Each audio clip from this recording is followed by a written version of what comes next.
Welcome to Tabletop Tommies. I'm Johnny. I'm Phil. And I'm Barry. Today we're joined by Barry of the Roll Better podcast, which was one of, if not the biggest Guild Ball podcast when Guild Ball was in its prime. I mean, officially third biggest. One of the biggest then.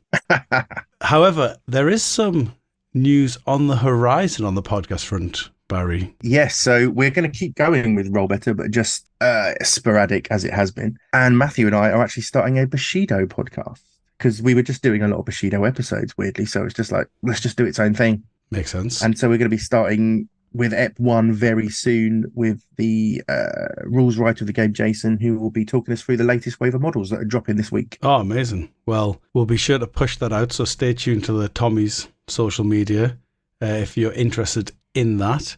But the reason we've asked Barry on is to talk about Bolt Action as a competitive game, because as a player and a podcaster for a game that is very competitive, Guild Ball, and obviously now Bushido, we thought he was a good external voice to have in the discussion about how competitive Bolt Action is.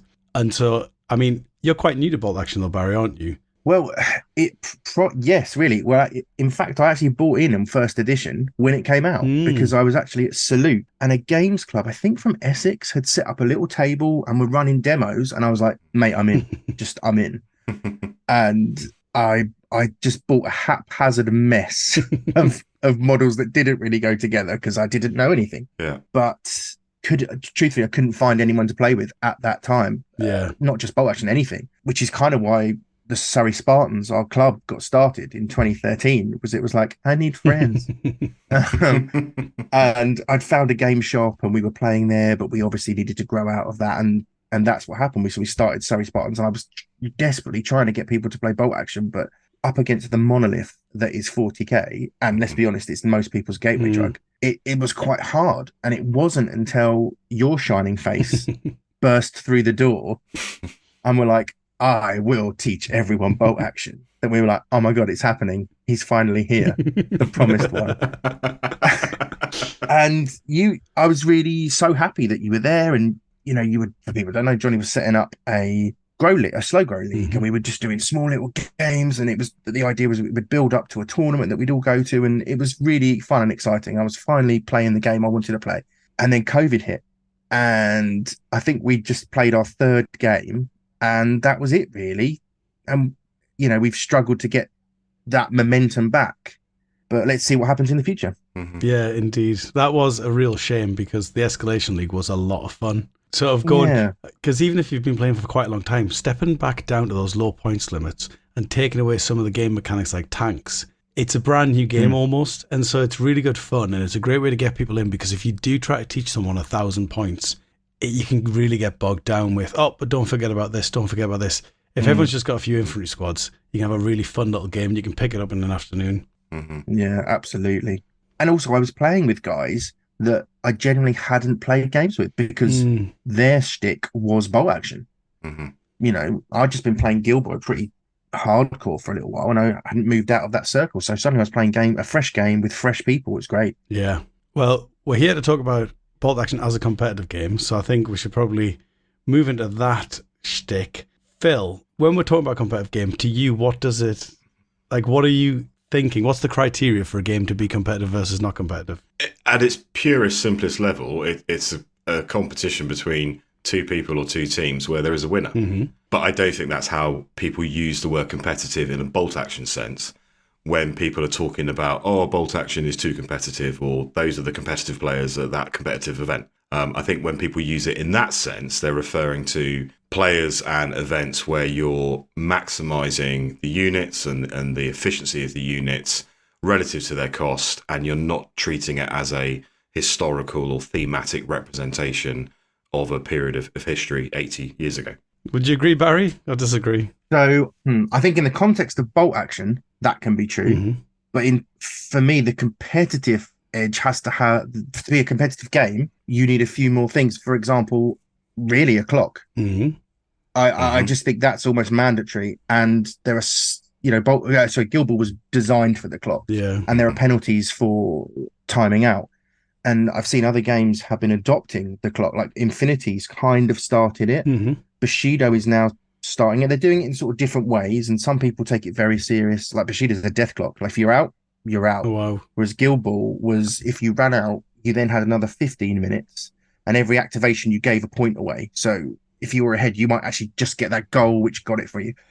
But I'm sure you guys have played games where you've been slow played, and the opponent just goes, "Oh, if I just sit here doing nothing for the next 50 minutes, I'm done." Yeah, and I win. And it's not unheard of now for very competitive bolt action tournaments to have a clock for that reason. At the World Open War that we were just at last weekend, the international one, there was the threat of a chess clock. If someone started taking the mick, the referee said they were going to stand over the table and give them 30 seconds to do their thing, and if not, a unit would just have to go down.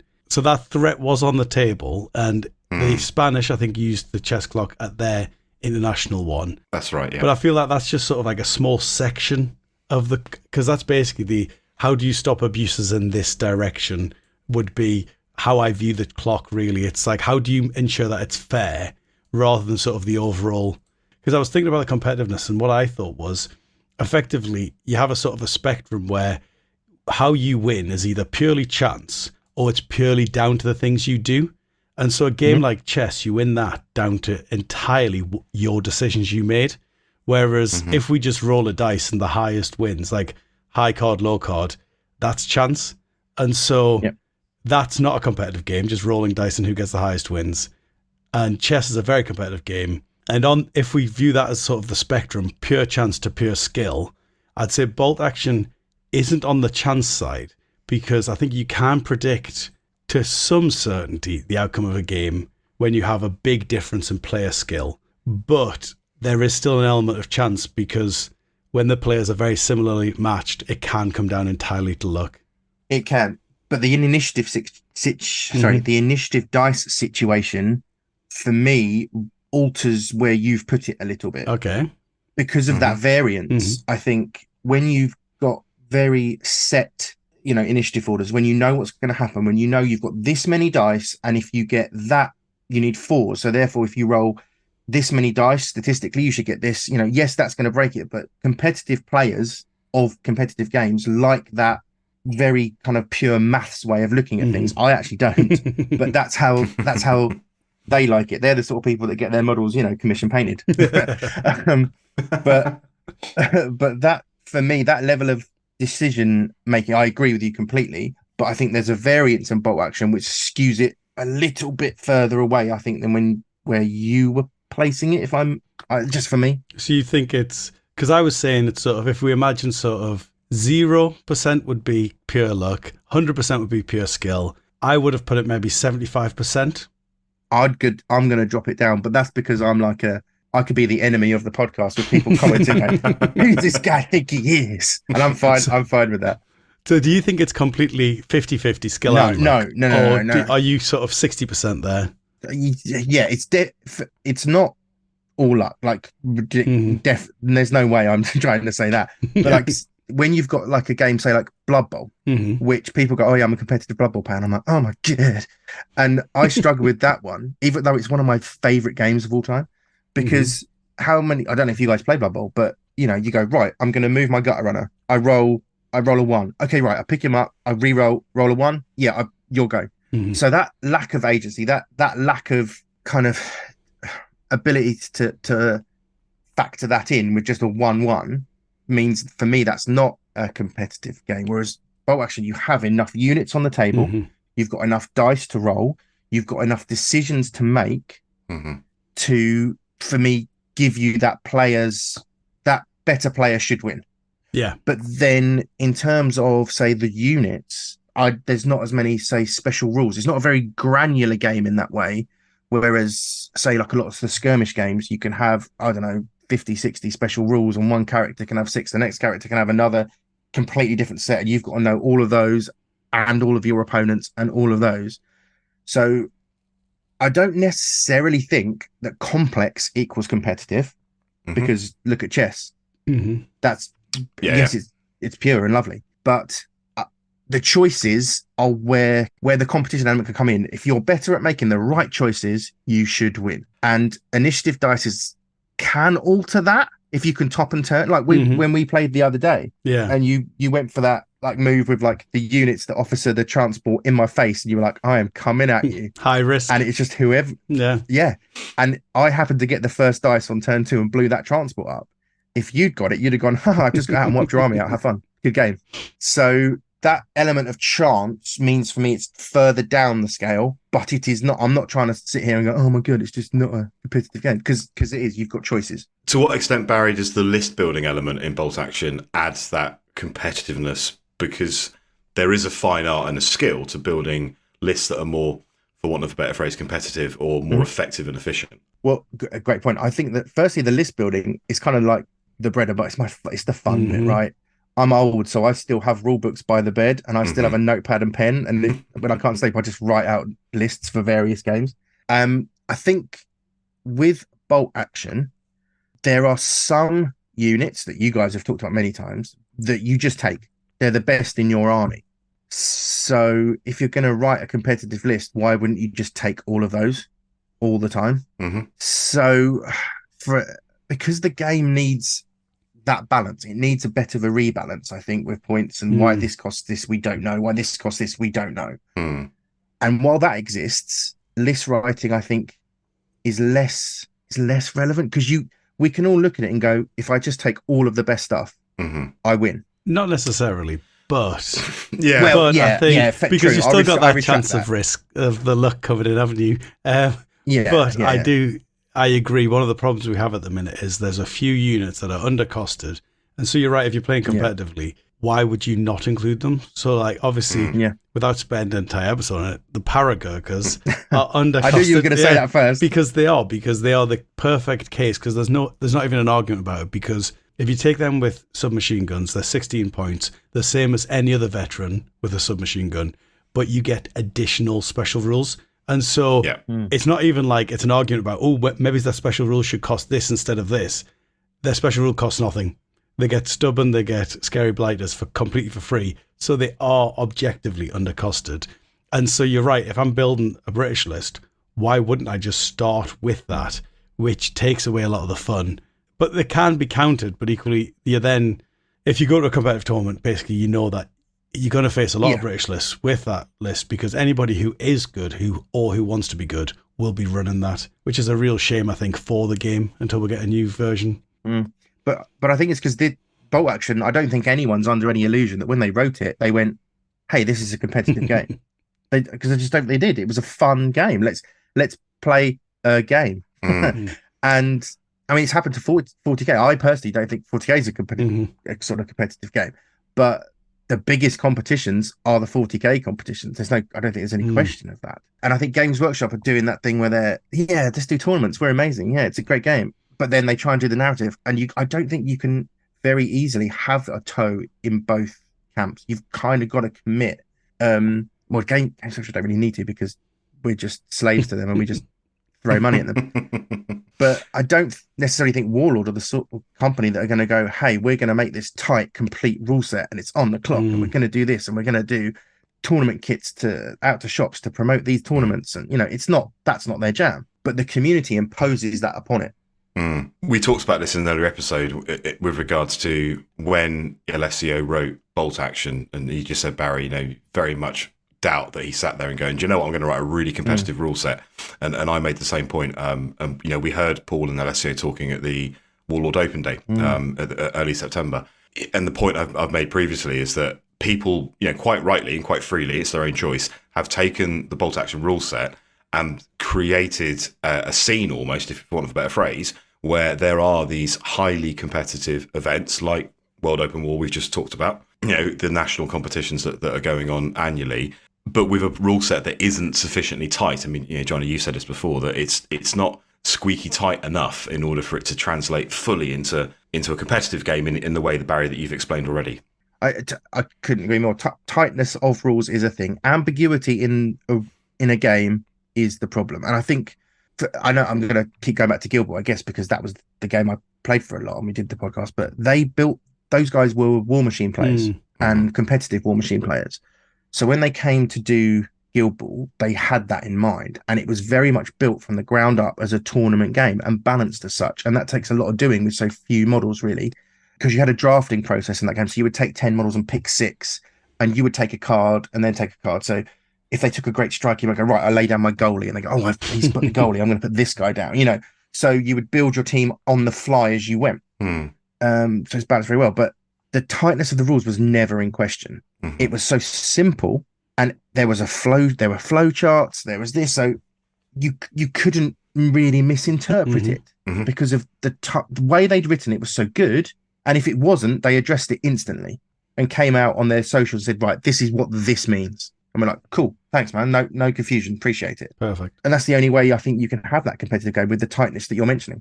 Yeah. And I think that's the place we're at with bolt action is, I actually don't think it's that loose. I don't think it's that ambiguous. There are a few things that people misread. There are a few things that aren't super clear. And so between the things that people are sort of misreading that actually are pretty clear to most people, and the stuff that actually genuinely isn't clear, there is a little bit of sort of uncertainty in the game. But it's not so bad that you'd have to completely rewrite it. I think if it was supported in the way you've just described, where every time something like that comes up, it immediately gets addressed, I think actually you'd have a really tight tournament game, because it isn't the big strength of it. When you were talking earlier about how the units don't have loads of special rules, that's actually a huge strength for tournament play, because it means you don't have as many weird interactions going on that you have to police. And so actually, I think if we did want to go down the avenue of let's make it like chess, a super strict competitive tournament game, then there's actually not a lot of work left to do. I think the risk with that is you turn a lot of players off if they think that's where you're going with it.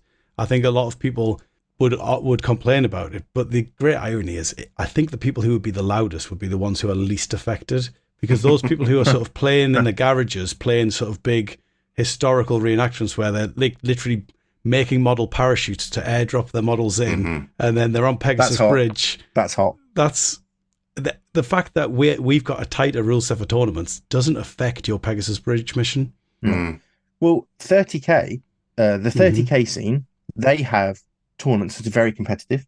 Well, I say very for them, very very competitive, but they also have narrative, and they're very very clear. When you buy your ticket, here is the event pack, and some of them use the Swiss, and it's like, yeah, you're going to go on and we're going to see who's best loyalist, best traitor. Another one was like, literally state, no one cares who wins, and you can only have, say, one Iron Hand, one Imperial Fist or whatever. So they're very much like that, or we're at this planet.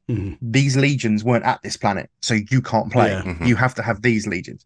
So it's very clear in an event pack how this event is going to go. And if you want to do that, jump in. If you don't.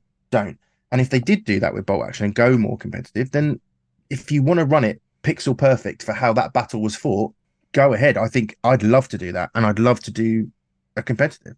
And as long as it's clear and everyone knows what you're doing, game on. Yeah, 100%. There's definitely an onus, and I have said this before recently, on event organisers and TOs to be really clear in their pack what kind of event this is. Even so far as, is it a bolt action event? Is it a bolt action tournament? You start saying it's a competitive tournament, but we're going to restrict it by limiting the numbers of dice, and we're going to say 1 multi-launcher, 2 flamethrowers, and only 2 bamboo spearmen or 2 Gurkha power squads. And you're suddenly comping it to a point where the level of competition, in inverted commas, or competitiveness is already restricted. So I do have a bit of a thing about TOs being really clear in their pack about what you're getting when you're buying a ticket. Yeah, great. Yeah. And the comping thing, I really dislike it, because I always think that a game should be good enough on its own. And then sometimes I'm like, who are those people to say that they can do this, that, or the other? I think when Custodes came out in 30k, I remember there was a whole, I don't know if it was the French meta, someone meta just banned Custodes. They went, no. And another one went, right, if you take Custodes, you actually get something like 250 points less than everybody else. We've decided that's it. Yeah. And I'm like, oh, okay. And if you want to subscribe to that event and go to it, fine. But I don't know. I'm also a bit off compact. I think let's just roll with what we got. Yeah. And that's similar to what I said during the free units episode, where I was saying, if the game is perfect for tournament play, it's perfect for every other level. And I'm a big fan of sort of rules as written, because also if the players are constantly fixing the game for the company, then there's zero reason for them to step in and sort of support the game by updating it more regularly. Whereas Really good point. if it is completely broken and everyone's kicking off constantly about it being broken, there's more incentive to fix it then. And so I actually think TOs should just let it run quite often, knowing full well that this is not right now, but by allowing it to run, it's more likely to get fixed more quickly. That's a really good point. Yeah. And the rules as written, just to go on that, the rule versus RAI, but I do find that there are certain people that try and read the rules wrong. Like straight up, that's actually what they're doing. They're reading it for advantage. We all know that those guys, and I'm not going to say what I think of those guys, because you have like a no swearing policy.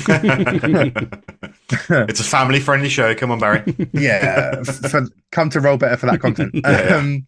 But the fact is, there are also people, and I think I class myself as one of them, that when I'm on Discord for say Bushido, which we have been recently, questioning the rules, some people go, "Oh my god, can't they just leave it alone? Just play the game." And it's like, no, we're trying to do this so that when we go to an event, we all are on the same page. We all understand what that rule is. We're all playing it together. There's no ambiguity there. So by pushing and asking questions and being what some people call that guy, I think it's not always about gaming for advantage. Like I've brought stuff up that's ridiculous to get it fixed. Yeah, 100%. Not to use it. And in Bushido, we actually found that there was a problem with the line of sight rules in second edition, and to the point where I was on the Discord and I'd photoshopped a document and I was like, if you do this, there's lines, this and this and this, and it actually got the rules changed in the game. But the first time I did it, people were like, I can't believe you've done that. That's ridiculous. You're just gaming. It's like, no, I'm not gaming for advantage. We're not using it. We're just telling you it exists. Telling you it exists. Let's change it. Yeah. And it's the classic, oh, well, when will that ever come up? And then sure enough, it comes up the next time you play. You go, oh, there's that thing that I remember we need to decide what we're going to do, but we said it doesn't really matter because we'll just work it out if it ever comes up. Well, now it's come up and we need to decide. Yeah, so having these discussions is great. Let's get it out in the open, put it on the Facebook pages, and let's talk about it, and not have the first person go, oh, here we go. Why can't we just all play the game? This is ridiculous. Rules lawyers. Like, no, we're not being rules lawyers. We're trying to be a community and work this out. Yeah. I mean, I don't mind the rules lawyering because, as you say, the clearer it is, the easier it is to play. Like that's what I found myself wanting more and more as it goes on. So if I got into the game because of the aesthetic and sort of the period, and as it goes on, what I find myself looking for in a game is just as clean as possible, because the cleaner the game is, the more fun you can have sort of deciding what you're going to do, trying out new strategies. If you try something out and then it doesn't work because the rules weren't really clear about how it should have worked, or at the tournament it was ruled differently to how it should have been, and so, well, that wasn't fun because it didn't work, but you don't know if it didn't work for the reasons, like for strategic reasons, or just because it was ruled weirdly on this one occasion. And I always find that a little bit frustrating. Yeah. That's because you used to be a filthy casual and now you're like a whack player. That's what's happened. Is that right? Is it?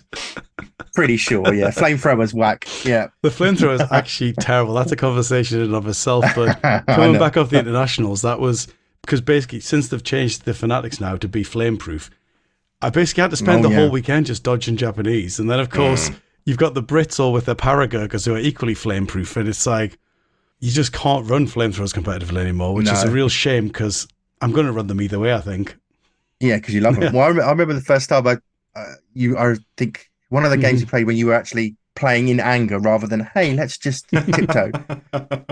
And there was like the transport car came on, a Jeep came out the transport, the flamethrowers came out the Jeep. And I'm like, Jesus, how on earth are these models in the middle of the board destroying everything I own? Yeah, if you're not ready for it. And I think this is one of the problems that people have in Bolt Action, sort of competitive versus narrative, that these competitive builds now are like, we're so finely tuned because we're so deep into the edition that now if you aren't prepared for it, you are going to be mismatched, and you're not, and you are really going to be on the back foot. Whereas when you're at the start of an edition, people are trying stuff out, everyone basically still has a chance. But now if you're not expecting that the Paragurka stomp or the like Japanese Horde, you're really going to be caught off guard if you've just built a generalist platoon. And I've never, hands up, not been to a bolt action event. I hope that changes real soon. But my sense from the people that I've interacted with is that bolt action quite simply doesn't attract those kind of win at all costs players. It just doesn't. For me, it's always been a gentleman's game. Like whenever we played, it's always been a delight. And all the people I've played with have been like, oh, take by all means, take that back. Or I didn't notice that. Can I just? Oh, of course, absolutely. That's always been part of the game for me. And the moment we start going, right, competition's on, and let's just say there's prizes available, whatever those prizes may be, suddenly taking that decision back, or, oh, do you mind if I shoot at that different unit, even though I was going to shoot at this unit? People will be like, no, man. Yeah. It's on. And I would hate for bolt action to get like that. So picking up on that, Barry, you may not know this because you're not buried into the scene in the way that we are. Next year, there is a bolt action event, international bolt action event being held up in the north of England with an £1,000 prize pot for the winner. Yeah, Johnny did mention this to me, and I was like, really? Okay. Let's see how that goes. Yeah, I mean, I've never been to an event wanting more than like the pride or the fun. Yeah. So I can't say what that'll do, but I think we can all agree that you put a prize like that down on the table and it's going to get dirty. I could imagine, though, to be fair, you'd get a lot of the good players in the UK and possibly, abroad who are happy to come over going to an event, not because of the prize money, but because you're going to attract top players. And therefore, it's going to be 5 games or 6 games over a weekend, testing yourself against these good players. Equally, there will be some that will go there and go, do you know what? If I win this, I've covered the cost of my entry fee, my accommodation, my travel, not just for this event, but for future events as well. And my partner said, crack on and go and win that £1,000. Good luck to you. I'll see you on Monday. Yeah. I'll be honest, I would like to know what their plan is for, will they be checking dice? For chips? Will they be checking loaded dice? I don't know how it works, truthfully, in bolt action. Do people go through their lists with a fine tooth comb? Because we all know, a mistake can creep in, or an extra unit or an extra man can appear from nowhere. Yeah. Are they going to be scrutinizing things that heavily? Because I feel that they should. Yeah. Or am I just being really cynical? Generally, at tournaments, the expectation is you print your list, you give it to your opponent, and then every game you talk through that list with your opponent before the game starts. So generally what I find is they give you the list, you stand over their tray, and if you go through the list, they go, here's the lieutenant, this is his model here, it's this tank, and you see here, and because also we have the sort of like what you see is what you get, but obviously with bolt action, sometimes it's not strictly, because for example, like if you've got the Stuart with all the guns, you might not have all the LMGs modeled. But I don't mind that, because I know what that is. You've only got one Stuart in your army. That would only cause confusion if you've got 2 different ones. But if you look over the tray, so you know what you're getting. And so in a way that is checked, but I have seen a few times when people haven't supplied me with a paper list, or equally they've done the reverse to me, where I've given them the paper list and said, I don't need that. And I've said, yeah, but I'd rather you just had it. Because also later in the game, you might want to check something. And obviously, by checking it, you give away whatever your plan is, because you're thinking, does that squad have stubborn? Because it'll resist my flamethrower. Well, you told me that you're going to try and flamethrower that unit by doing that. And so I'd rather you had my list, because that adds a little bit of agency for you, because you can check that on the sly without me knowing exactly what your battle plan is. Because ultimately, when I win, I want to win because of what I did, rather than because of my merits rather than your failings. Like, there's no fun beating someone just because they didn't know the game. Like, that's not fun for anyone. Agreed. And I completely agree. I've been in some Guild Ball games like that where the guy turns up and goes, hi, this is my first tournament. You're like, brilliant. And you end up actually functionally almost teaching them holding through the the hand game. the whole way through. Yeah, and this is how I'm going to beat you. I'm doing this. And you hope that they've had a nice time. Yeah. But you don't finish and go, yes, like Rocky Balboa up the step. You know what I mean? You're just like, let's have a cup of tea and chat about it. And I think on the sort of the win at all costs attitude, I think, because we just did the international one where it's these players who are wanting to be crowned sort of international champion. And so they care a lot. Like, people are bringing binders full of stats and statistics and everyone else's armies. Like, they're really putting a lot of legwork into this. But even there, people weren't, like, I didn't encounter anyone who I would say was cheating. There were times when, like, a conversation might get a little bit sort of sort of very specific, because if there's any ambiguity at all and like the prize is on the line, people are always going to push the beneficial side for them, aren't they? And so there were a few times that happened, but it never felt like people were sort of like deliberately trying to cheat or mislead. But obviously we were just playing for like a piece of wood with a plaque on the front. No one was playing for like £1,000. And from my perspective, if you just gave me free entry to the tournament or a free ticket for like the next one, like for me, that's a quality prize, because it basically means I get to go for free. And I'm here for the games. If I'm not paying for them, all the better. Yeah, I agree. It's so hard, isn't it? Because there are some money can't buy prizes that I would actually rather have more than £1,000, because back to Bushido, but their Masters events, which, because it's actually quite a small game still, a Masters event for them is 32 player minimum. Although there was a bit of controversy recently with a German and French one that wasn't, but that's for a different podcast. If you win the Masters, you get to design a model.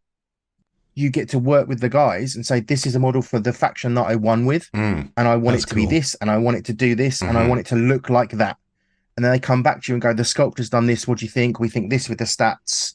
And that's gold. I'd pay £1,000 for that, because I think it's brilliant. But I don't think anyone's gone bonkers doing that. But I don't know, cold hard cash, man, that just feels, that hits different. Yeah. And I do worry about the conduct we'll see. I mean, one of the things that I find is we complain about the game not being good enough to be competitive. I actually think, like, this is very broad strokes, but I actually think as a community, we're not good enough at the game to play competitively. So even when I go to very like high level events, there's times people don't know rules that aren't, and these are like good players who are playing at regular tournaments, and they won't know sort of a rule just because it doesn't come up very often.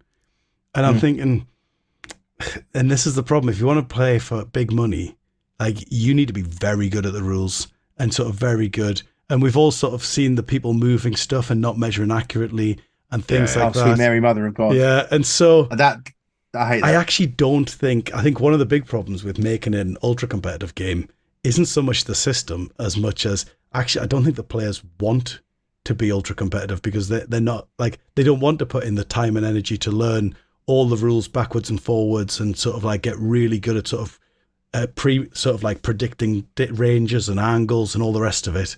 I just don't think the player base, even the ones who want to be sort of like champions of the world and champions of the country, I think even they aren't that interested in learning all the rules. Maybe. And I think that goes back to like how Bolt Action is just a lovely game. Yeah. Like, so a problem, I said earlier about commission painters, and I've got a little bit of a beef with that, and I'm in a minority in like my circle. But when I first walked into Games Workshop Croydon 1991 and went, hi, may I have some Space Marines, please? I've just seen them in White Dwarf 138. And they were like, cool, here's this. If I literally bought that blister and then turned to the fellow and went, now, can I pay for someone to paint them? They'd have thrown me out. But this is the world we are now, where people buy a whole 40k army. They don't get it shipped to them. They get it shipped to them, to their painter who paints it, and they take it to a tournament and they think that's okay. And it is okay, because apparently that's where our community is, and it's okay to do that. And lots of guild ballers do it, lots of MCP players, Bushido guys a bit less, but I just can't see that with Bolt Action. There's too much pride in whether you're good, bad, or ugly at painting. There's pride in your army. You've built that army, and I love that about it. It reminds me of when I played Rogue Trader. Even though I was a kid, I'd still like, there's a Marine, I've slapped red on it and I'm proud of it. It was awful and I've still got him, but there was pride in it. And there is something nice about Bolt Action armies. They look fantastic. Like, my French army is not well painted because I bashed that out, but when they're together, I look at them and go, I am proud of that. And the guy flying his flag, and it's like, yes, love that, love it. I think you've done yourself a disservice there. I think they are actually painted quite well. I imagine you're putting them down because they're not like Golden Demon standard, but they are certainly above sort of gaming standard. Like, you could have put a lot less work in, and I wouldn't have been offended with them on the table. And so I think they do actually, and especially, as you say, it's your finishing touches that do it. So things like flowers on the bases, the big flag on the back of the horse, those kind of sort of center pieces that just sort of focus the eye. Mm-hmm. Even if the rest of it is just like average standard, those finishing touches, I think, just always elevate it a little bit, don't they? I think they do. I was told a long time ago by a manager at Games Workshop, because I used to work for Games Workshop when I was like 16, and then got fired for being 16 because they changed the rules of the company, which you couldn't do nowadays. But he always had a phrase. It was faces and bases, and I've never forgotten that. Just faces and bases, and a good face and a good base sells it. Just sells it. And bolt action, base wise, we're good. Face wise, I mean, some of the sculpts are so bad that that's just not a factor. But my new French infantry has just been shipped. I got a notification going it's coming. So I cannot wait to see that plastic kit. Nice. Because I think better models make you want to paint them better. Mm-hmm. Yeah. So let's see how that goes. But I just think because of these, what I'm trying to say is these elements of the hobby and taking pride and all that, for me, doesn't attract those guys that are just here to win. So they send their models off, get them painted so they can just get playing and try and like beat the other guy. And that's never felt bolt actiony to me. No, there are players who are getting commission painted, but I think even those players aren't, and I don't have a problem with it myself. I don't really care who painted your models. As I've said previously, I don't mind playing against like an army of grey, because for me, I enjoy the game. And that's what I find, the people who are getting them commission painted, it's not that they're doing it to sort of chase the latest hotness, because that doesn't really happen in bolt action. What tends to happen is the guys who are doing it, I think, they're the ones who've played long enough. They want to experiment with something new, and they want to do it fairly frequently. And that by getting it painted by somebody else, it allows them to take it to tournaments, try out, I don't know, the Chinese. Whereas if they didn't get it painted, they're not going to have the time to sort of bring a new army to every tournament. And so it's the right. same idea, but a different. But you're absolutely right. I think it is a different mindset in the bolt action community compared to 40k. It feels that, and I know you're right about commission painters, but I'm still reserving my right to be that guy and hate them. Well, I still accept you're right. I will say though, there are some people, and you know, I've played against them and met them, who have openly said they have joined bolt action and will play bolt action. The attraction's been the dice mechanic, the dice out of the bag mechanic. It hasn't been the history. It hasn't been the nation. And they've jumped from a previous game with a previous designer into bolt action because they want to be as good as they can be in this particular game. And if the rules change to the point where it wasn't fun to play anymore, they wouldn't stay because they like World War II history. They would just go and play a different game, and maybe a fantasy or science fiction setting, because they're chasing to be as good as they can be in that context. So there are some people out there, and certainly met them. But I think you're right, Barry. It's not as prevalent as there might be in other game systems. Well, that's really interesting. I kind of want to meet those guys. Come to an international tournament, I guess. Yeah. So going back to what extent bolt action is competitive, what would be needed to, in your view, Barry, to tighten it up to a point where, you know, a player could say, do you know what, I play bolt action competitively, and a non-bolt action player who plays another game competitively wouldn't laugh at them? In my uneducated yet very loud opinion, I think it needs to be on the clock. Okay. Whether that's, you know, round, I don't think it would be like an activation of a unit. I just think you have X long to play, and you tap it. And I think in bolt action, some games when you're playing, you give it to the other player to make a decision, or to roll a save, or do you want to turn that power on this turn? And then they go, and you're like, come on, that's my clock, man. And you don't have that in bolt action. So I think it would work quite well to just be like, right, I'm doing this, clock to you, your unit. So I think as Johnny rightly said, the rules just need to tighten up a little bit so everyone is across them. I think, you know, knows how this works, know how that works. Line of sight is always a problem because people can argue about that. I'd like to see quite a few more lasers on the table. I love a laser pointer. Yeah, they're becoming prevalent now, although there was an argument recently, and it'll be interesting to find your opinion on this, actually. If I can just interrupt your answer there. there was an argument that using a laser is pre-measure.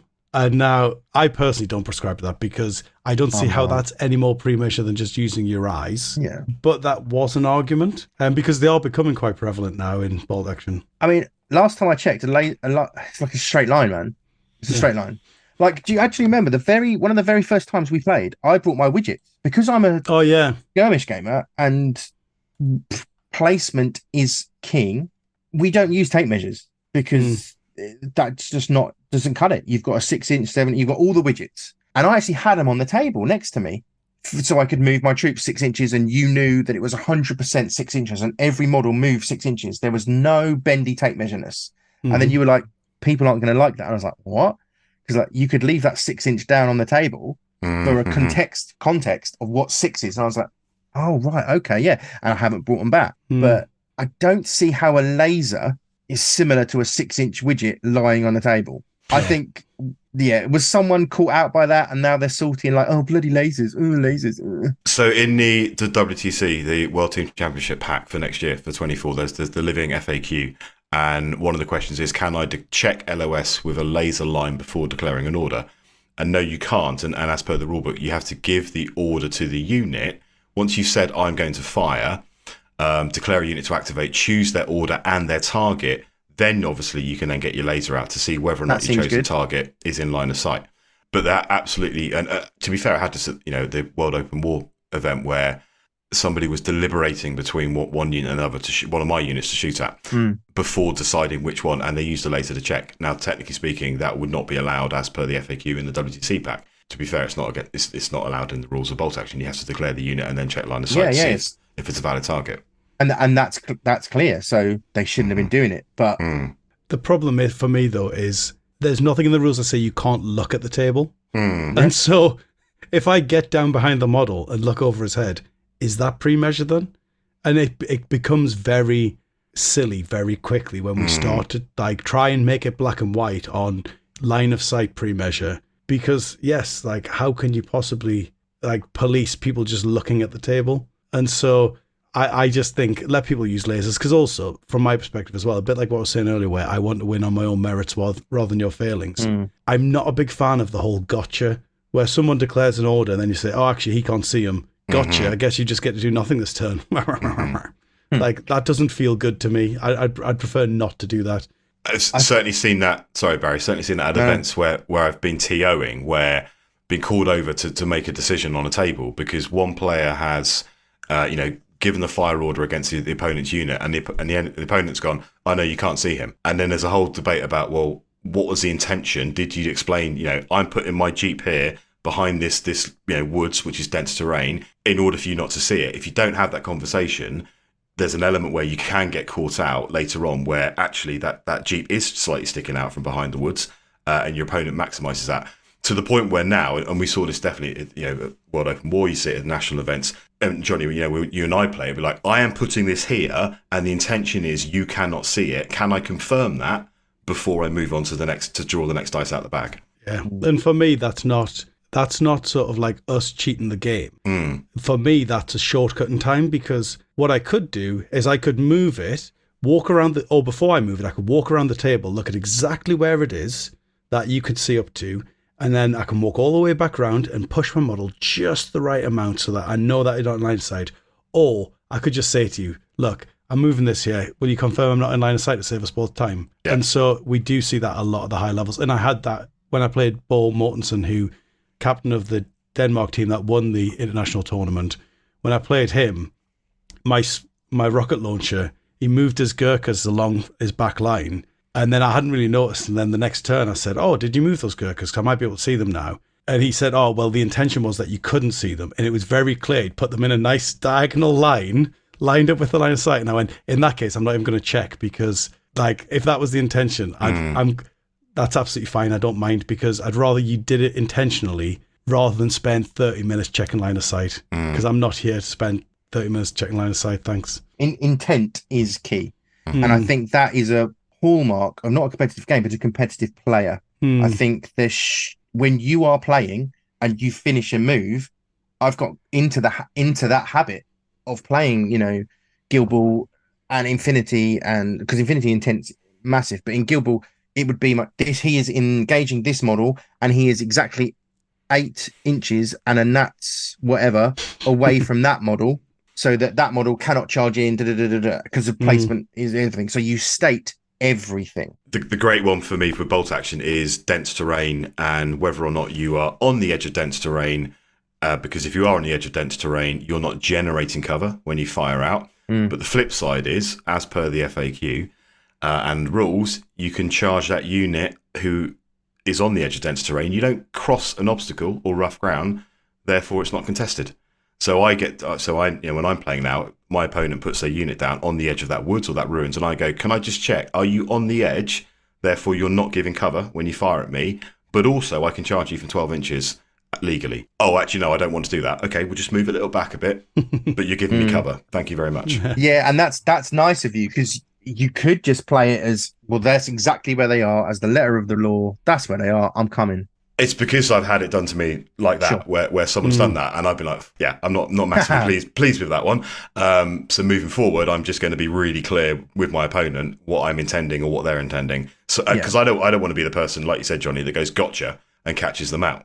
Yeah, and intent is massive. And what you've said, Johnny, about that the players helping each other out, that's quite big in Infinity, because of, I don't know if you guys have ever played, but because they have the ARO mechanic, the reaction mechanic. So if I move out from a building and I see 3 of your guys, they can shoot me, and then I sort of duck back and shoot. So there's a lot of, if I go to here, my intent is to see those 2. Can that one see me? And then rather than exactly as you say, Johnny, having to walk around, the other player just goes, right, these 4 guys can see you. If you come to there, I will be shooting you with these guys, whatever.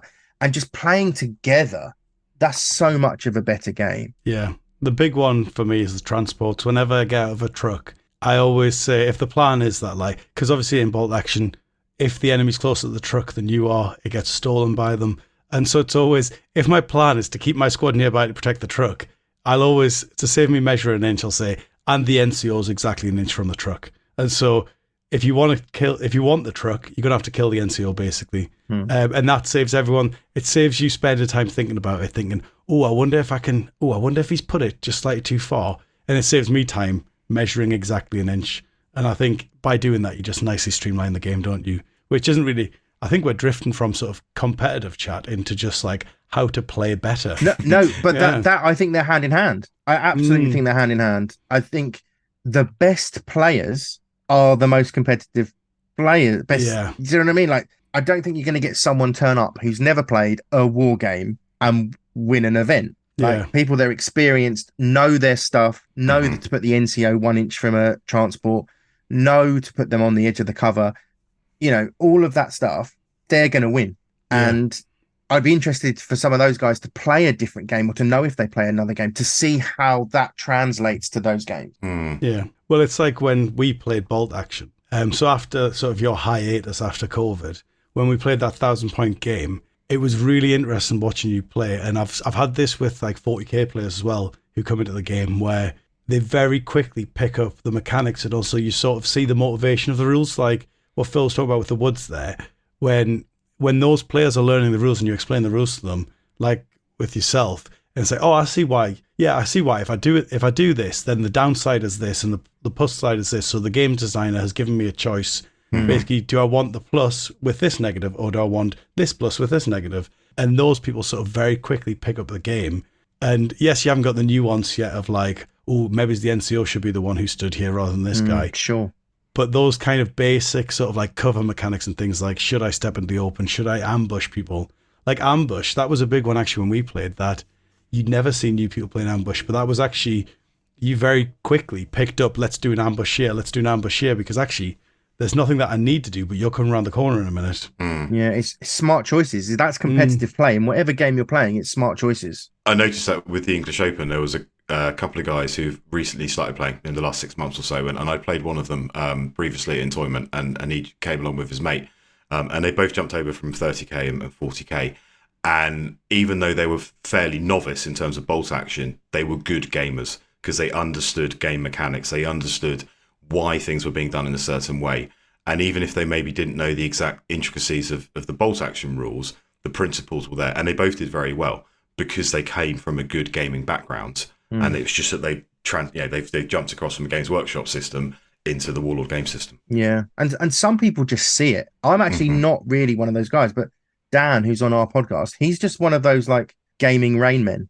that we get cards and from games, whatever, and we have play tested as well. And he just looks at it and goes, right, if I do this and this and this, it's completely broken. And he just sees it instantly. He's just good that way. I don't see those patterns, but I don't think bolt action has those synergies which a lot of games have. You know, when this unit does this and this does this and this does this together, suddenly a storm arises.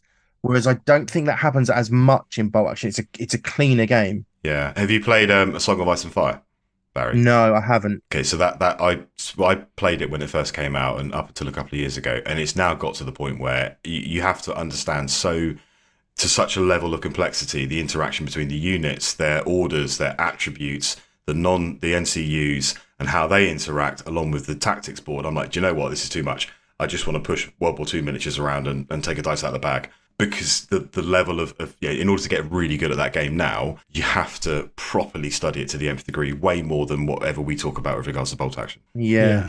The two things I really like about bolt action is we don't have the Death Stars that you get in like 40k, etc. And it's a lot simpler. Exactly as you say. I tried to get back into 40k recently, and there's just too many if X then Y, if this then that. Like, oh, you can do this, but you can do this, and you can... And I just like the basic sort of 3rd edition force organization chart, and then fill these slots, fill this slot, and then you've got this many optional slots. And for me, that's one of the things I love about bolt action. You start with your basics, and I do really like what we said earlier, the lack of layers upon layers of special rules. And I just like a rifleman's a rifleman. I know exactly what you've got, and then yours can move and shoot without. Well, perfect. That's about as complex as the game gets. But within that sort of like simple rule set, there's actually quite a lot of complexity still in like a game. Well, and I think one of the things about action is the unit lack of complexity sometimes for me gets me a bit like, when it's like this tank is this tank. And then if this tank from a different nation is exactly the same points and same weapons and same tank, how many times can I see a light anti-tank gun and a coaxial machine gun before I'm like, okay, cool, on board. Yeah. Which is why I weirdly quite like the Italians. Like, because I'm looking at their tanks going, wait, he's got how many machine guns? And I'm quite liking that. But I think you were saying a bit before about how people don't chase in bolt action. I'd be interested when this new Italian cavalry come out. Who starts chasing? Do you know? Because I'm buying them if they ever get models. I don't think they will. I think you'll have to 3D print them is the only thing. But yes, that I'm a little bit nervous about them because I don't think that's a good rule. As it's currently written, that unit is potentially, well, not potentially, it is very, very strong. Yeah. Whether or not it gets FAQ'd or rotted. So I mean, I haven't seen it played yet, but no, I can totally see.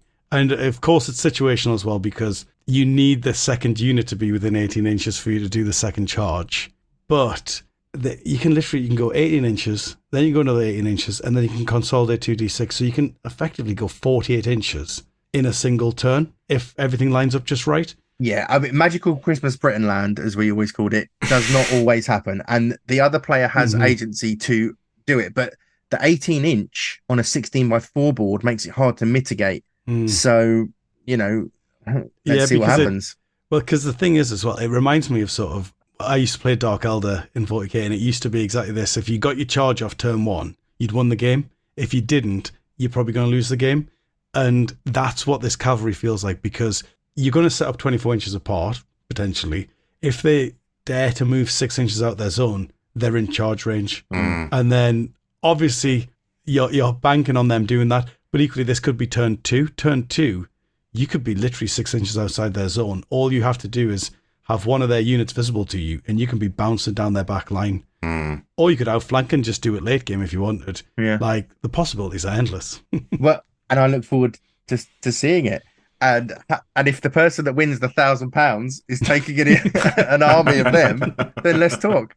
Yeah. They'll use the £1,000 to pay for the models that I had the to 3D source from somewhere super. For the 3D printer and all the resin. Yeah. But to circle back, I think you're probably right that bolt action doesn't need a lot to be pushed into a tournament game. But I think the thing it would need would be the will of the community. And I don't know if that's something you guys sense, because to in Bushido terms, when Guild Ball died, and if you want to know what that horrible horror show was, listen to episode 40 of Roll Better. When that died, a lot of people jumped to Bushido, a lot of people jumped to Marvel Crisis Protocol. And in terms of Bushido, it wasn't that tight. It wasn't, they have tournaments, but suddenly there was this influx of rules lawyers, nasty people just going, this rule's wrong, this rule's wrong, this rule's wrong. Let's change it, let's change it, let's change it. And the community has pushed that game into a place that I don't think it was ready for yet. But maybe by the next edition of that game, that's not necessarily anytime soon, I think they're going to have to do that. And they're actually going to be releasing a campaign book that's quite narrative driven.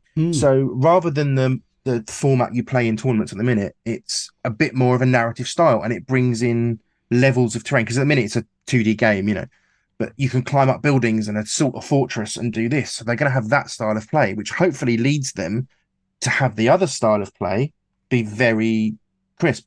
But that game has had to react to this new influx of, you know, not sort of win at all costs type players, rules lawyer type players coming in and combing every inch of that book to break it. And they've had to react. And I don't sense that from the bolt action community. No, from my very quick research from a very reliable source, Facebook, there are 24,000 people in the bolt action Facebook group. Wow. And there are currently 1,477 people in the bolt action competitive group.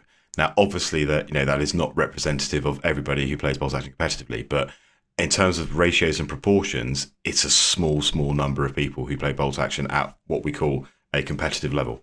Yeah, I think it is small, but I mean, we're talking sort of 5% there, aren't we? So 5% is not insignificant, and they are vocal. That's the other thing, because sort of your people who are playing with the same friend once a month in their shed, they're not like putting out content. They're not sort of like bringing people in to find new opponents to sort of try and beat them so they can get better at the game. And so even though they are a small section of the community, I'd say the competitive section are probably one of the most vocal.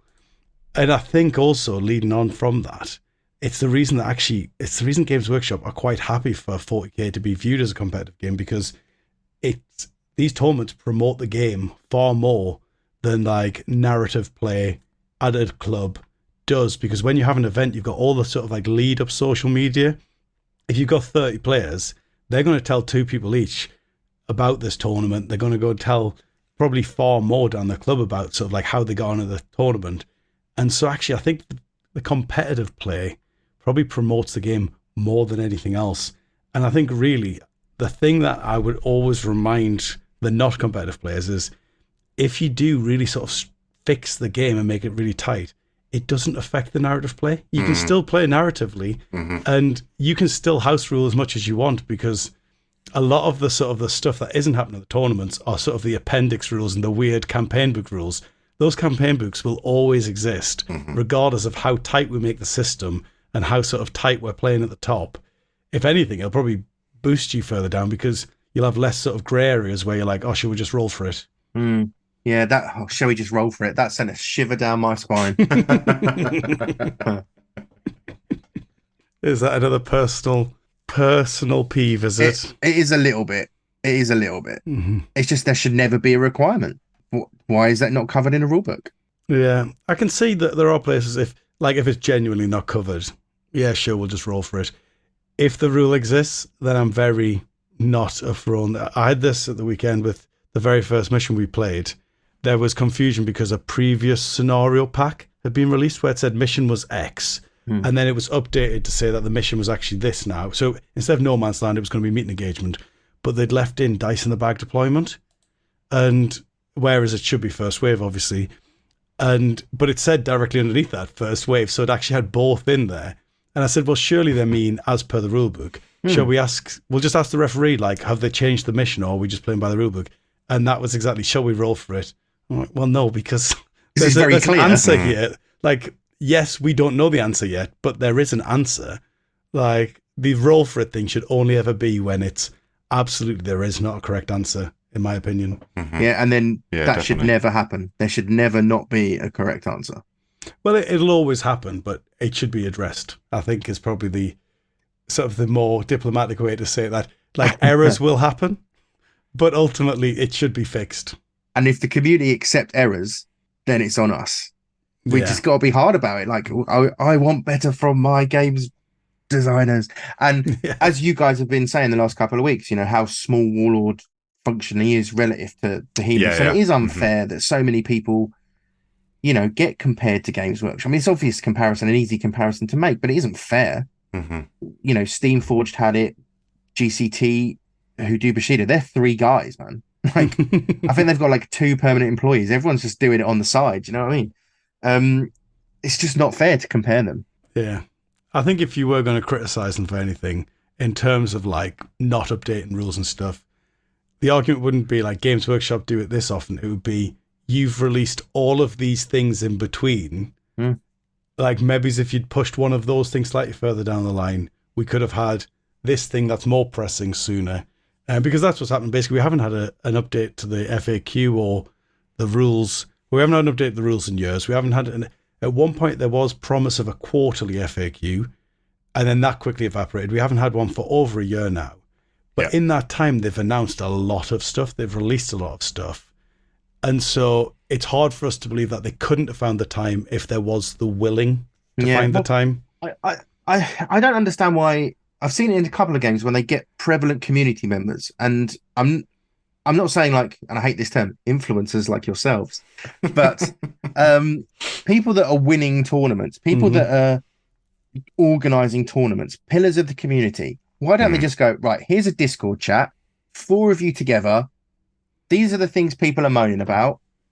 Write it down. Give me an answer. We'll put it out as an FAQ.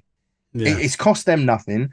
There's no way that pillars of the community of a game who get asked by the company who make the game to do it aren't going to be like, oh my God, Senpai noticed me. They're going to be loving it.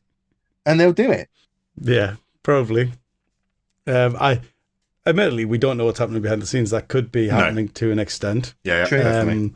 But it's certainly not something that they're publicising. Sort of that's fair. They're reaching out. But I think there probably is an element of sort of, we don't want sort of protectionism, if you will. Like, we don't want people dabbling with our system, especially when it's sort of our biggest system. We sort of want to keep ownership of it from that. That may be an element of it as well. Well, Alessio said that at the open day, didn't he? He referred to it as a golden goose. And he said, there's a danger of changing too much with regards to version 3. And actually, you've taken the thing that Warlord is making their money from, to be fair, and pushing it to a point where people actually drop away from the game. So they do have to be careful in that sense. But do you think, as a community, if they released a version 3 that was essentially version 2, but flowcharts, every rule explained, nothing in like a little box over here, it was like, this is how this works. Here is a picture. Here is an example of exactly how this rule just played out when I did this. If that was version 3, that would probably be fine, right? I don't think anyone's playing this game going, oh my God, we need a new edition to freshen this up. I don't think they want new rules. No, I think it's about the clarity and the clarification. There are some things that do need to change, and that's a whole other episode entirely. But I think you're right, Barry. I think it's about the clarification, and it's almost, chapter 1.1.1, 1.12, 1.13, 1.14, and then we go on to 1.2, 1.21, 1.22. In that sense, I used to play Avalon Hill and multi-man publishing board games, hex games, stupidly complex, rules. But you knew exactly where you were at, and it was written in a very binary way, and there was no room for maneuver or negotiation. It was absolutely clear. And if you did find something, it got quickly changed because hardly anybody played them because they're all really, really geeky, not just bolt action geeky, but like next level geeky. But yeah, I think some tidying up and some clarity, and I've heard it said before, the bolt action rulebook is written in a quite loose way compared to other rules from other game systems, be that miniature games, be that board games, or what have you. That's kind of Warlord's style. I'm not excusing it, but it is part of their style in terms of how their rulebooks are written. I mean, it's not like it's the worst rulebook I've ever written. Do you know what I mean? Like, I feel like we've been bashing it, and the problem is, it's very easy to do on a podcast to get excited. Yeah. We only do it because we care. Yes. But the fact is, the only reason that we're here talking about this tonight is because you love the game, right? Mm-hmm. Not because you hate the game. Yeah. Yeah. So it's just that desire to want it to be better because you love it. Yeah. And I don't want people to misconstrue that, because that can happen when you start bashing something. Mm. Yeah. You know? And I think we're right that it doesn't need a complete rewrite like they do with 40k every now and then, where they just go, everything's getting thrown out and we're starting completely from fresh. We don't need that. We just need tidying of the rules, a few points adjustments here and there. Points adjustments, true, yeah. And like some fun, add a few like quirky things to sort of bring units back in, like give machine guns a special rule so that people are excited to bring them again, or give like certain nations a new fresh rule to make them excited, and just sort of just change things slightly. But even just changing the points and tidying up the rules, I think would be enough to get most people like, yep, you're doing a good job. And then also to bring the people who've fallen by the wayside because they're just bored. Like, they're like, oh, this game never changes. I'm a bit bored of it. Those guys would probably come, if it's, oh, this is basically the same game, just slightly better. Oh, yeah, I'm going to try it out, see if what they're saying is true. It is just slightly better. I liked when you talked on the episode about machine guns. I think you were talking about D2 pins, and I was like, no, just make it 2 pins. Just like, straight up 2 pins. Mm-hmm. But yeah, it's those little tweaks, man. And it's a weird, because in 40k or any sci-fi fantasy game, when they're like, oh, we need to make some money or whatever, let's just release a new dude on a new mythical beast or whatever. Let's invent a new robot. With a bigger sword. Exactly. But it's very hard with World War II to go, oh, hey, let's have this. I mean, they're functionally doing it with Case Blue, that there are new bits and bobs coming, but it's functionally, it's still ice cream. It's just a different flavor. It's not, like we're getting a hamburger instead. It's very similar. Mm-hmm. But that is a problem with it. But I just don't think the people playing care. No. I think people just want excitement again. Do you know what I mean? Because it is just starting to get a little bit stale. And a new edition does that. And yeah, exactly. It's especially, I imagine if you're just down a club playing very casually, it's not getting that stale because you're building sort of like hobby armies. You're like, oh, I'm really interested in Africa now. I'm going to build an African. I'm going to build like Africa Corps. I'm going to build like the Desert Rats. And you get excited and you build that army. And it's over months. It's brilliant. Mm-hmm. But for me personally, because I'm going to tournaments all the time, it's just Brits after Brits after Brits. And so for me, a new edition, the thing that I'd love to see is just that point adjustment, sort of just shifting everyone's focus to a slightly new force. That's what I'd love from a new edition. Just enough of a shift that it makes people think outside the box again. Yeah. Mm-hmm. Oh, I think weird things I'd quite like is I would, firstly like them to sort out K.27. Yes. Oh no, here we go. I'm not opened up the can of worms, Barry.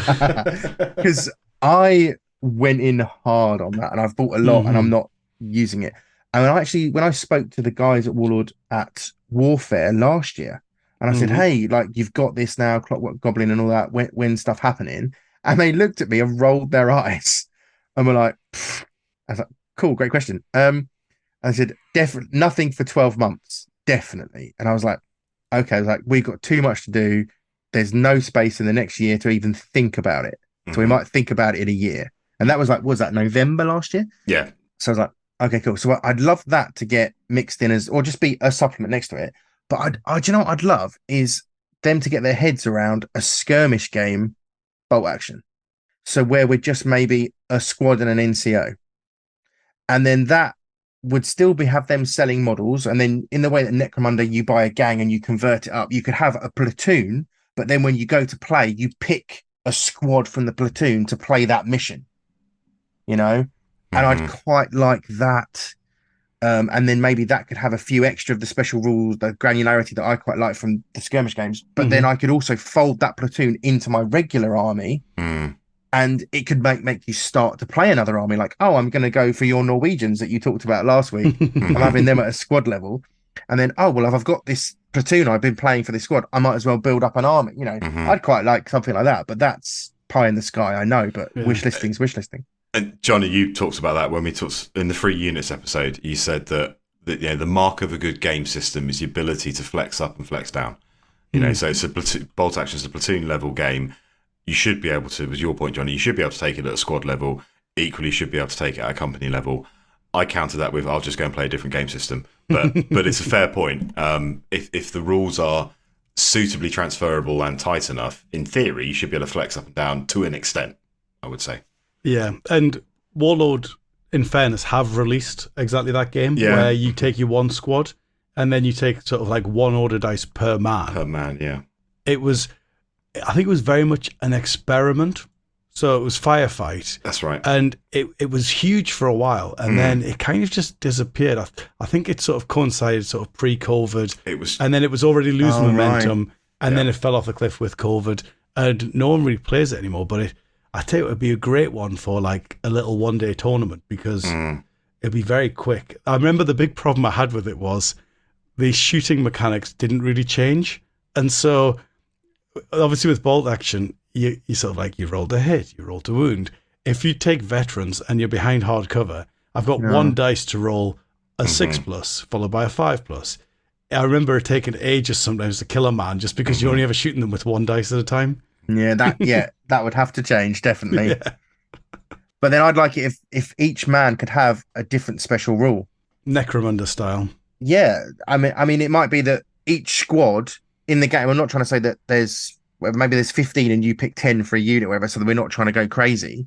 And I don't quite know what these are, but I think I'd just go cinematic, like that guy's the sniper, even though he's not got a sniper rifle, he's just the best shot. That guy's crazy and will stab you with a knife. That guy, I don't know, but I would love that. I would love that.